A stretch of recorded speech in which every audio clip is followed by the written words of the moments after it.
기대를 갖고 있는 분들도 생각보다 많을 거라는 제 생각입니다. 안녕하세요, 시티 익스플로러입니다.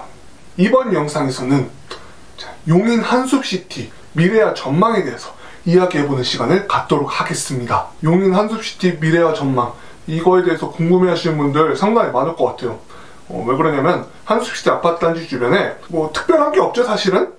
그래서 기대를 갖고 있는 분들도 생각보다 많을 거라는 제 생각입니다. 저도 이 한숲시티 주변에 어떤 일이 앞으로 생길지에 대해서 열심히 찾아봤어요. 그러다 보니까 이 미래와 전망, 많은 분들이 궁금해하시는 걸 알면서도 조금 이렇게 시간이 걸렸어요. 저도 준비하는데. 그렇기 때문에 이 한숲시티에 관심이 있으신 분들은 중간에 나가지 마시고, 절대 나가면 안 돼요. 제가 그럼 좀 슬퍼요. 나가지 마시고 영상 끝까지 보시면 여러분들께 큰 도움이 될 거라고 저는 생각을 합니다. 좀 본론 들어가기 전에 결론부터 한번 간단하게 이야기를 해보고 시작할게요. 이 한숲시티의 미래와 전망, 저의 견해는 이렇습니다. 용인시가 세워놓은 계획과 그 계획이 얼만큼 제대로 수행되냐에 따라서 이 한숲시티의 미래와 전망은 많이 갈릴 것 같아요. 왜 그러냐면은 제가 찾아본 계획은 나쁘지 않습니다. 상당히 좋습니다. 근데 항상 이렇게 좋은 계획이 있다고 꼭 그게 무조건 된다는 보장은 없죠. 그 국가 정책들을 보면은 때로는 황당한 이유로도 취소가 될 때도 많이 있습니다. 근데 그런 일이 생각보다 비일비재하기 때문에 제가 이렇게 말씀을 드리는 겁니다. 용인시의 이제 한숲시티를 보시면은 평당 한 1000만 원도 안 해요, 지금도. 근데 이제 원래 더 저렴한 가격이었다가 지금 900만 원대까지 왔는데요. 평당 900만 원대면은 3억 정도 선에서 30평대 아파트를 장만할 수가 있어요. 근데 지금 이제 경기도, 그것도 수도권이라고 생각하는 경기도 치고는 좀 저렴하죠? 근데 이게 왜 그럴까? 이런 식으로 생각할 수가 있어요. 일단 첫 번째로 주변에 별 특별한 기반 시설이 없어요. 그렇기 때문에 지금 현재 주변 동네보다 훨씬 저렴하게 가격이 책정되어 있는데요. 주변 평당 가격은 이렇습니다. 제가 찾아본 주변 집가는 최근 3개월 동안 변동폭을 봐도 이 남동탄 지역을 봤어요. 제가 이제 가장 가까이 있는 아파트 단지라고 해서 봤거든요. 무려 10%가 올랐더라고요, 집값이. 평당 가격이 말이죠.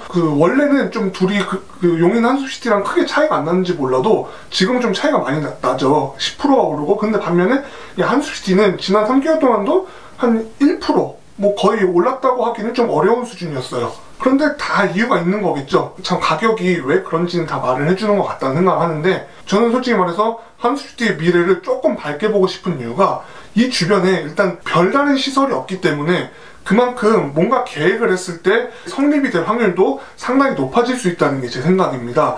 그리고 용인시 같은 경우는 용인시를 자세히 보면 면적이 상당히 넓어요. 그런데 이제 특히 1기 신도시에 해당하는 분당 주변에 있는 수지, 기흥, 이쪽은 좀 아파트들이 많이 지어진 데에 반해서 이 처인구 일대는 좀 분당 쪽하고는 먼 동네다 보니까 아파트가 많이 지어진 동네는 아니었어요. 그런데 이제 용인시가 처인구를 개발하려는 모습을 봤을 때 한숲시티가 처인구에서도 남용인 지역이죠. 용인 남부 지역 개발의 첫 시작이 아닌가 그런 생각이 좀 들었습니다. 그런데 통상적으로 봤을 때 처음 뭔가 들어서고 그곳에 이제 살기 시작하면은 기반 시설이 제대로 들어오기까지 시간이 제법 걸리죠. 그래서 주변 지역에 비하면 가격이 좀 저렴한 편이다, 이렇게 보고 있습니다. 그런데 나중에 이 주변 동네에 어떤 호재가 있냐, 뭐 이런 것들을 간단히 봤을 때, 우선 이제 지금 뭐 이야기할 수 있는 거는 뭐 여름부터 광역버스 들어온다는 거, 서울 광역버스 말이죠. 근데 이제 광역버스 타고 서울로 갈 것이냐, 꼭 그렇게만 볼 필요는 없을 것 같습니다. 서울뿐만이 아니라 용인 시내에 가는 것도 지금보다는 훨씬 수월해질 거다, 몇 달 내로 말이죠. 일단 이런 호재가 있고요. 광역버스 들어오는 게 그렇게 만만한 일이 아닙니다, 생각보다. 우리가 생각하기에는 그냥 버스 몇 대 사가지고 노선 하나 딱 놓으면 끝 아닌가 이렇게 생각하는데, 기사님 채용부터 해서 정말 노선 하나가 만들어지기까지는 생각보다 많은 것들이 필요해요. 용인 한숲시티 기준으로 북쪽으로 가는 그 대중교통편이 지금보다는 많이 좋아지고요. 그리고 내년 2021년이죠. 고등학교도 개교를 합니다. 남사고등학교라고. 그리고 또 하나 좋은 점은 동탄하고 멀진 않지만 동탄하고 가장 큰 차이가 있죠. 지금도 많은 분들이 이제 입시 문제에 관심이 많을 거예요. 입시에 관심을 갖다 보면은 농어촌 전형이라는 걸 알게 되죠. 자, 농어촌 전형. 자, 이 지역은 해당이 됩니다. 왜냐면 읍면 지역에 6년 이상 거주를 해야 농어촌 전형 지원 자격을 얻을 수 있는데, 한숲시티는 용인시 처인구 남사면입니다. 자, 그렇기 때문에 일단 자격이 주어지고요. 때로는 농어촌 전형이 더 불리할 수도 있습니다. 예, 뭐 이거는 뭐 누가 유리하고 누구한테 불리하다 이렇게 말씀드리기 좀 어려울 것 같아요. 그런 농어촌 전형 신경 쓰고 계시는 초등학생 자녀를 두신 분들 있으면은 나중에 대학 보낼 때 생각하면은 관심 가져볼 만 하지 않을까 싶어요. 왜냐하면 지금 서울 기준으로 했을 때 읍면에 해당하는 데가 많이 없어졌거든요, 지금. 왜냐면 다 개발이 되면서 말이죠. 그리고 남사면에 염력 동네라고 할 수 있는 원산면. 왜 염력 동네냐면은 남사면과 원산면 사이에는 이동읍이라고도 있어요. 그 원산면 일대에 SK 하이닉스가 들어온다고 합니다. SK 하이닉스가 무려 120조 정도를 투자해서 이곳에 이제 산업단지를 조성한다고 해요. 원산면 일대에. 지금 나져 있는 도로로 계산해봤을 때 한숲시티에서는 한 20km 정도 되는 거리입니다. 그런 거리를 생각했을 때 아주 먼 거리라고 하긴 어렵겠죠.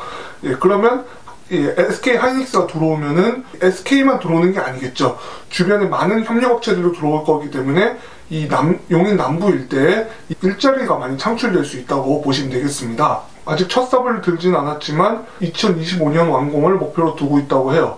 그렇게 봤을 때 한 20km대의 출퇴근 거리, 그렇게 먼 거리는 아니라고 생각하면 돼요. 현대인들한테 말이죠. 지금 우리가 일기 신도시로 이야기하는 분당이나 일산, 특히 분당 지역에서 서울 시내까지 보통 한 30km 정도 나오거든요. 그거보다 더 짧은 거리예요. 그리고 만약에 이 동네, 이 원산면 일대에 큰 그렇게 산업단지가 조성이 되면은 도로도 지금보다 훨씬 더 좋아질 수밖에 없어요. 트럭들도 다녀야 되고 뭐 다닌 차가 한두 대가 아닐 거기 때문에 지금보다 도로 여건도 더 좋아지면은 직선화되고, 그러면 좀 더 키로수는 줄어들 수가 있습니다. 그렇게 됐을 때 나중에 이 일대에 직장을 둔다 그러면은 한숲시티 충분히 살만한 것 같다는 생각도 듭니다. 자, 지금 그러면은 확실히 대기업이 들어왔을 때 일자리 창출 효과는 있는 것 같다는 제 생각입니다. 그리고 이 원산면 주변에, 원산면이나 이동읍 일대에 그렇게 아파트가 많냐? 또 그것도 아닙니다. 그리고 신축 아파트? 더더욱 또 희소 가치가 있을 거라고 저는 생각을 합니다.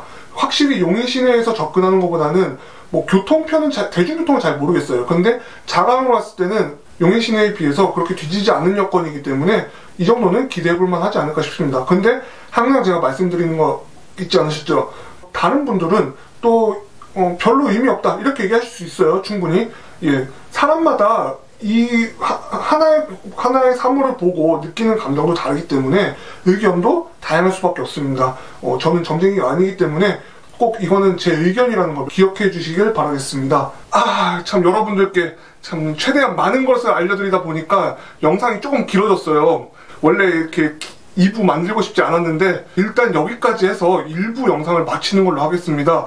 2부에서는 1부에서 말한 내용을 토대로 용인 한숲시티를 전반적으로 정리하는 영상을 올리도록 하겠습니다. 곧 올라가니까 많이 기대해 주시고요. 지금까지의 제 영상이 유익했다면 구독과 좋아요 그리고 알림 설정 한 번씩 부탁드리겠습니다. 구독과 좋아요는 저에게 생각보다 이렇게 큰 힘이 되고 있습니다. 그럼 저는 다음 영상에서 여러분들을 찾아뵙도록 하겠습니다. 지금까지 긴 영상 시청해주셔서 감사합니다.